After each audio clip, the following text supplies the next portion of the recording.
Bonjour à tous et bienvenue à cette nouvelle vidéo. Aujourd'hui, on est au Futuroscope. Je suis entre autres avec Léo, de Coasters World. C'est Frontman, voilà exactement. Et aujourd'hui, on est là pour découvrir la nouvelle attraction Étincelle. Et on va aussi redécouvrir Chasseur Tornade et les meilleures attractions du monde tout de même. Refaire les attractions du parc qu'on apprécie tant. Bref, ça va être très sympa. On est arrivé en fanfare dans le parc. C'était fort sympathique. Et là, du coup, on s'apprête à tester Étincelle. Et on a des petits masques, vous voyez. Are you ready?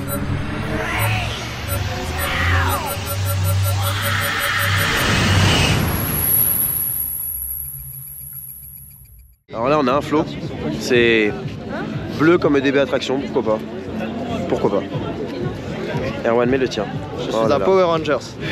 Aujourd'hui c'est une attraction sur le thème des super-héros. Et donc forcément on a des masques de super-héros. Ouais, je sais pas si on fait très super-héros, mais en tout cas c'est marrant. Le peuple demande que tu mettes ton masque. Le peuple, c'est ridicule. Non, c'est trop marrant. Que c'est un petit peu grâce à moi qu'Étincelle a sauvé le monde. C'est sérieux là? J'ai toujours été un grand fan de super-héros, genre vraiment. Et en fait avec Étincelle on faisait des Non mais cosplays. Teddy, t'abuses là. Mais vas-y, raconte-toi à ma place aussi. Le plus simple pour comprendre cette histoire, c'est de... Je sais pas. de la faire vivre. Hein? Ouais. Bon, vous tous qui êtes là aujourd'hui, suivez-moi. Ah, ma cape. Merci beaucoup Étincelle. Du coup on se dirige après une très courte introduction. On s'attendait à avoir une inauguration, un truc qui pète et tout. Et en fait ils nous ont dit le mieux c'est d'aller tester l'attraction tout de suite. Donc c'est assez marrant, toujours un petit jeu d'acteur et tout, très sympa. Et en fait c'est en ressortant qu'on va avoir normalement l'inauguration réelle avec les trucs qui pètent et tout. Une manière de faire assez intéressante d'inaugurer une fois que l'attraction a été testée par les gens.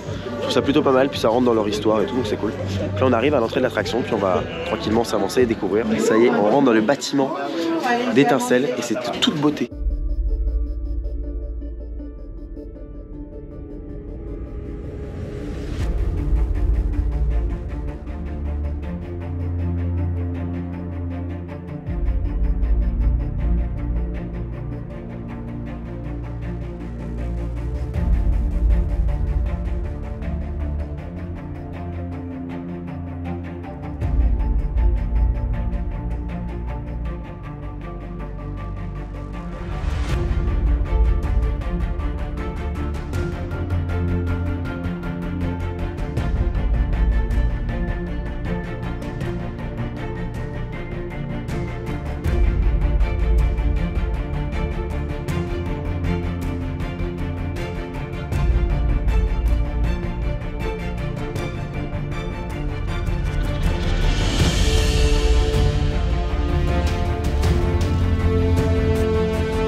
Là on est donc dans la salle de projection, on a vu le pré-show, très simple pour le coup mais vraiment bien foutu et surtout on a des images de super-héros qui ressortent. Faut que je vous parle un peu de ça parce qu'il y a tout un lore avec les super-héros autour, super-héros français, enfin c'est vraiment hyper intéressant. On a un film du coup et on voit donc des personnages qui parlent, c'est une petite histoire et à certains moments il y a une espèce d'aparté où en fait on a l'histoire qui est racontée au travers donc, des BD, donc on a un truc très cartoon, très BD qui apparaît sur toute la scène et c'est très très beau.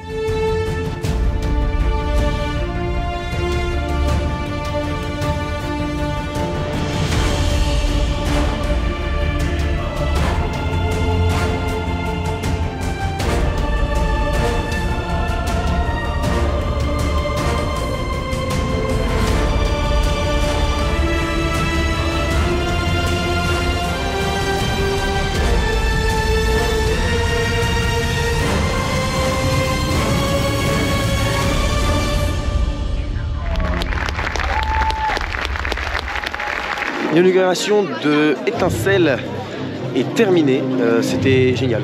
L'inauguration c'était très simple, toujours comme on aime au Futuroscope, ça traîne pas en longueur et c'est précis, avec une petite histoire et tout. Pour vous raconter un peu l'idée du parc, c'est qu'en fait il a existé et il existe toujours des super-héros français, c'est-à-dire qu'il y a des dessinateurs, des écrivains, etc. qui ont réalisé dans les années 40 des BD sur des super-héros français et qui avaient créé des super-héros, tout un lore, etc. Et en fait ça a disparu, le Futuroscope a remis au goût du jour les super-héros français et c'est très fort de leur part et c'est de là que vient l'idée d'Étincelle. Pour le coup c'est une création originale du parc. On se dirige vers Chasseurs de Tornades, nouveauté 2022 qu'on a tant apprécié, une nouveauté vraiment exceptionnelle. Évidemment Étincelle c'est pas du même. C'est pas le même acabit, hein, c'est une ancienne attraction, c'était à la place de l'âge de glace, ça a été refait.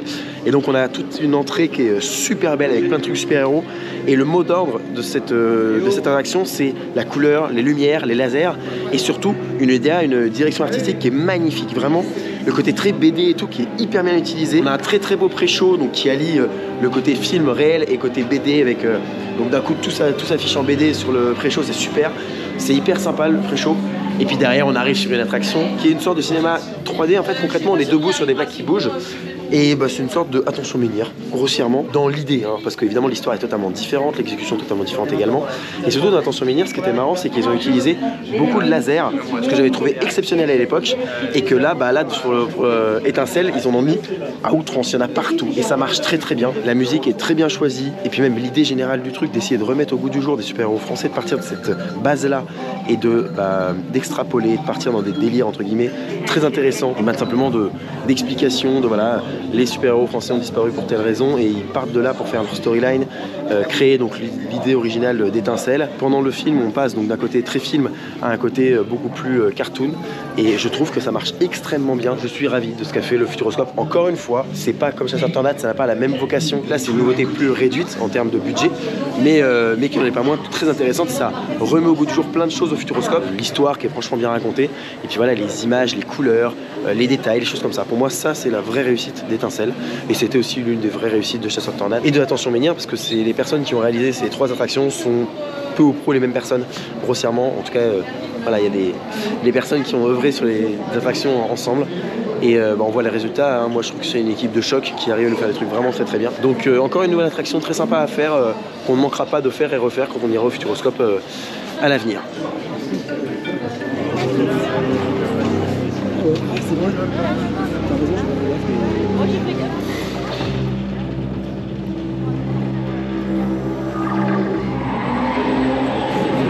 La tornade fonce droit sur Poitiers. Faut vraiment qu'on tente quelque chose.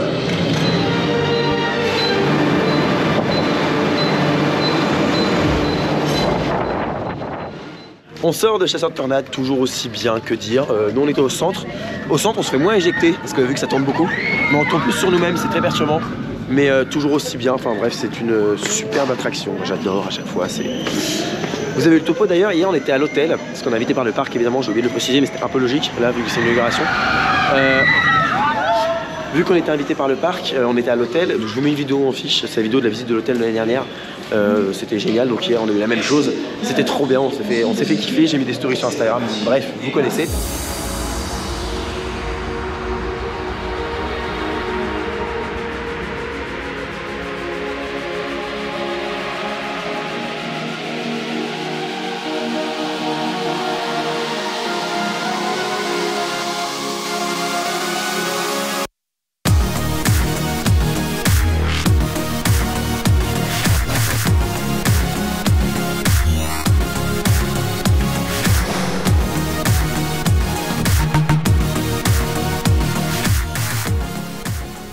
Nous sortons d'Objectif Mars, toujours très sympathique, les zones de test très sympa en mode un peu dark ride. Le côté un peu bizarre de cette accélération, au moment dit hyper vitesse, on bouge pas et puis on avance doucement jusqu'au premier launch. Mais après, premier launch, deuxième launch, c'est sympa, c'est fun, ça tourne un petit peu. Et après, une fois évidemment qu'on a eu ce petit passage un peu sensationnel, familial, et ben on arrive sur la zone de chute qui fait toujours son petit effet, qui est très bien.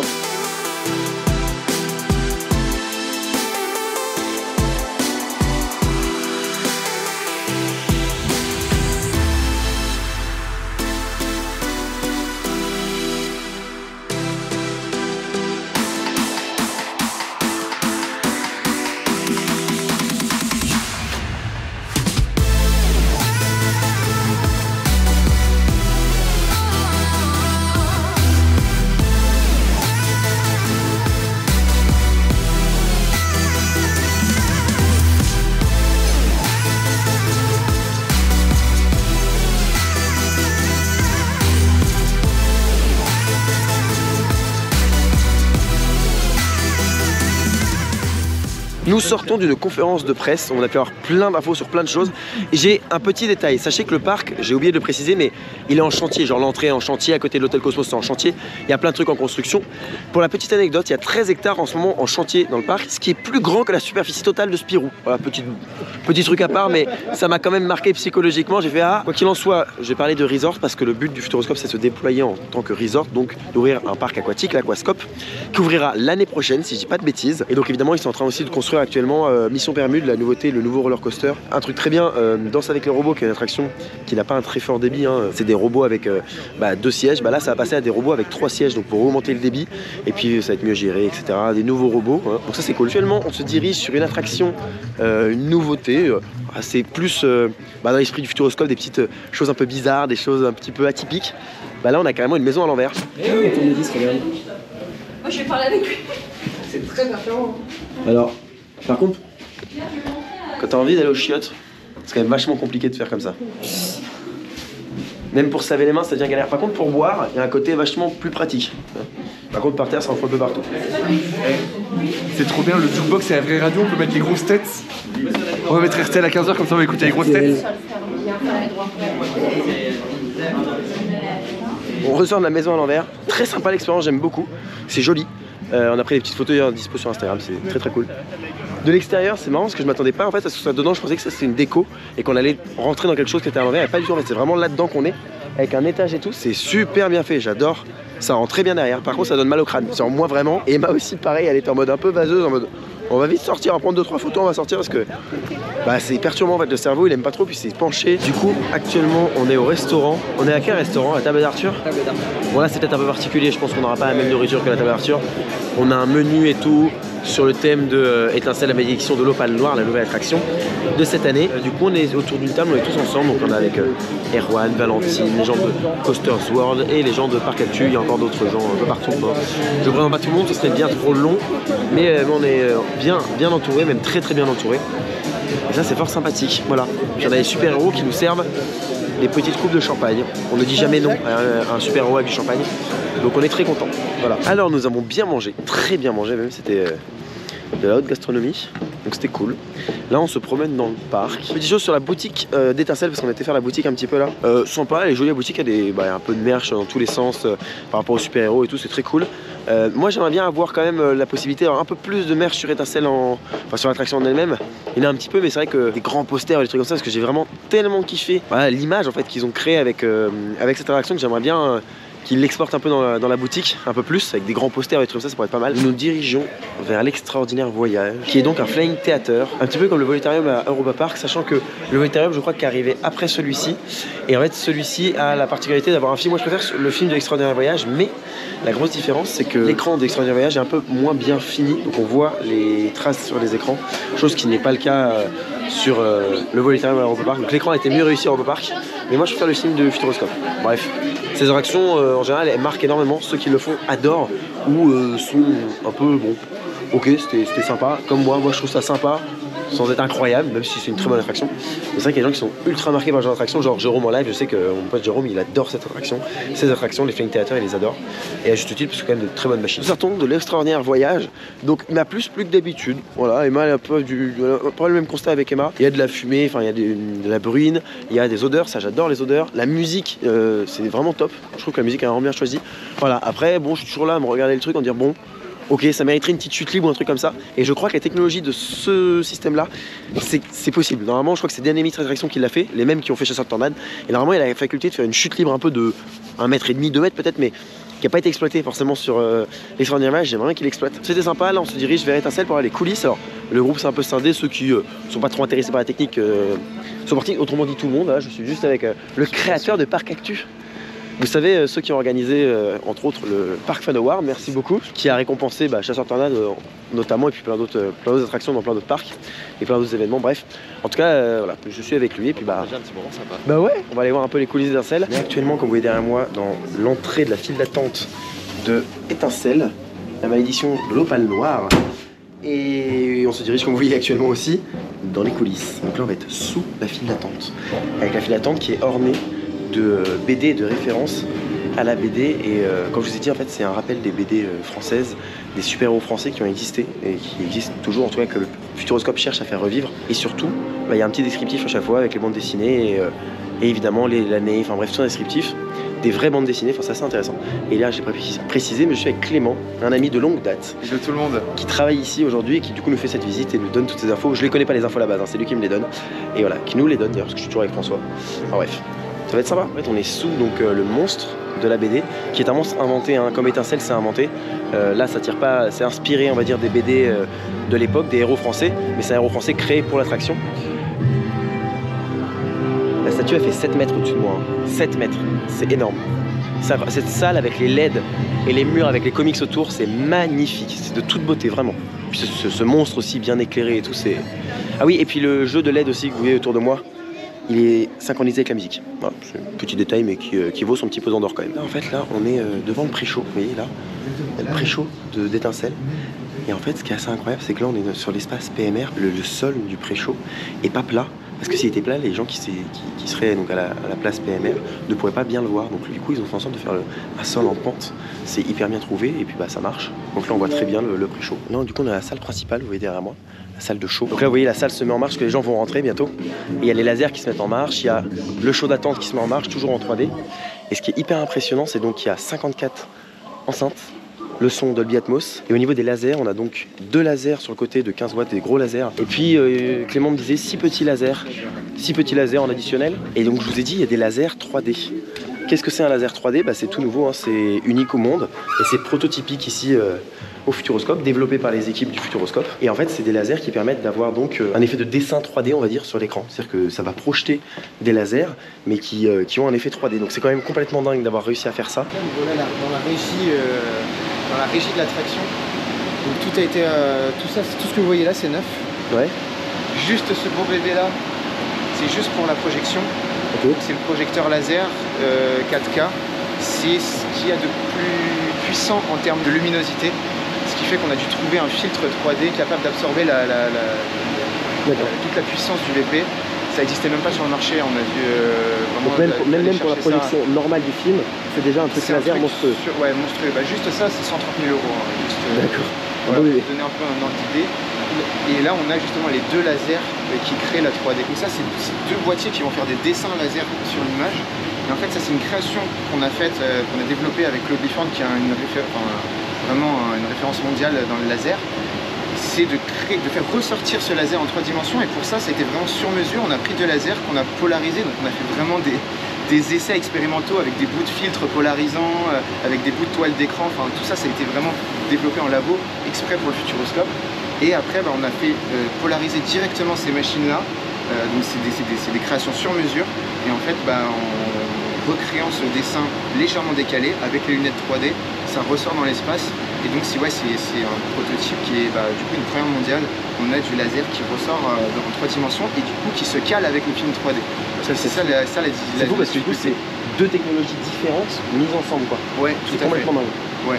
Et ouais, cette association n'avait jamais été faite. Donc c'était l'occasion aussi pour un petit budget comme cette attraction, c'est pas un gros budget, de faire quand même une technologie où on retrouve l'ADN du Futuroscope, un truc, une première mondiale.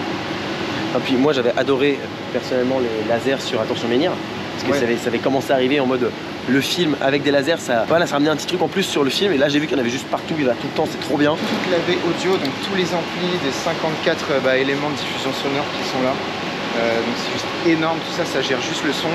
Là on a le show control, là on a le PC pour la commande des lasers, et voilà, tout ça, ça fait le show que vous avez vu tout à l'heure. Voilà, c'est la fin de notre visite technique offerte par Clément. Merci beaucoup Clément pour cette visite. Pour ma première attraction. Oui, c'est ta première attraction vraiment en tant que chef de projet. C'est ma première, donc ça me fait trop plaisir de pouvoir vous montrer toutes les coulisses et vous expliquer tout ça. J'adore être derrière ce truc là. Petite update sur Étincelle. Dans la boutique il y aura du merch Étincelle qui va arriver, c'est prévu. Ce que j'aime beaucoup et ce que je valorise énormément au Futuroscope aujourd'hui, c'est qu'avant, ils mettaient en valeur de la technologie avec des films qui étaient un peu bateaux, mais voilà, le but c'était de montrer des technologies, donc des simulateurs. Aujourd'hui, en fait, on voit que le but c'est clairement d'avoir un film ultra quali et la technologie vient aider le film.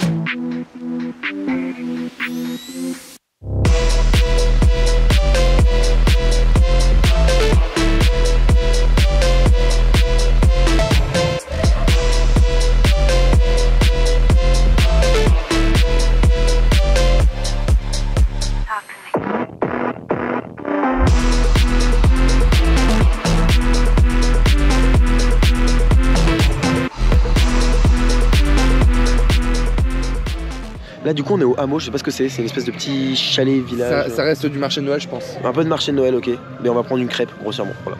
Et je parlais un peu du Danse avec les robots, c'est très cool Danse avec les robots, mais le son a pas été enregistré parce que la GoPro a fait n'importe quoi encore une fois. Mais concrètement Danse avec les robots, très cool, ça fait toujours aussi mal, c'est toujours assez violent mais ça fait toujours plaisir quand même. Ça désoriente pas mal, c'est vraiment cool, musique toujours très bien.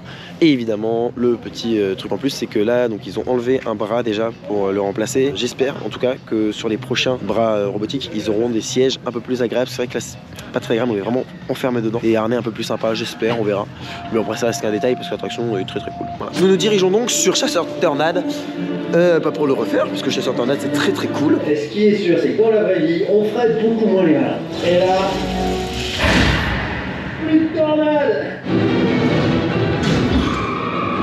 Mais je préviens, on va d'abord chercher celui-ci.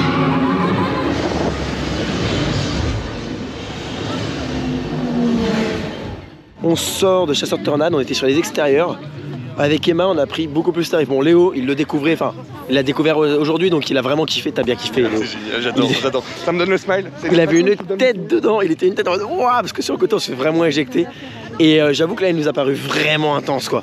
À un moment donné, j'étais en mode waouh, genre, il tourne beaucoup.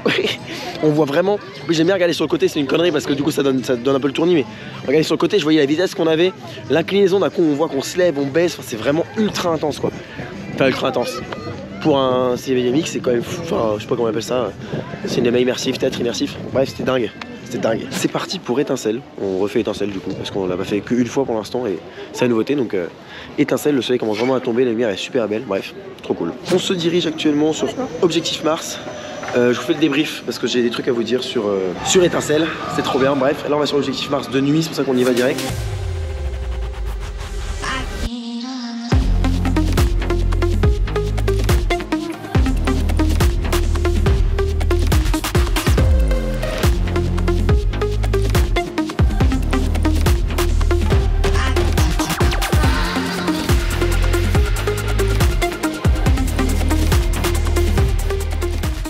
Petit débrief du coup, bon là Objectif Mars de nuit très cool, il était assez tonique, c'était agréable et puis avec la chute à la fin, c'est trop cool, bref, c'est toujours très bien cette réaction, elle reste bien comme elle est, enfin parfait, fidèle à elle-même. Étincelle, on l'a refait et en fait en gros ce qui est assez dingue c'est vraiment ces lasers 3D, là j'ai vraiment regardé exprès avec les lunettes etc. En gros une image 3D c'est deux images identiques qui sont plus ou moins décalées et en gros dans un plan on va décaler, imaginons le personnage principal qui est au premier plan, on va le décaler moins que le fond, qu'on va beaucoup décaler pour accentuer l'effet de profondeur, bref.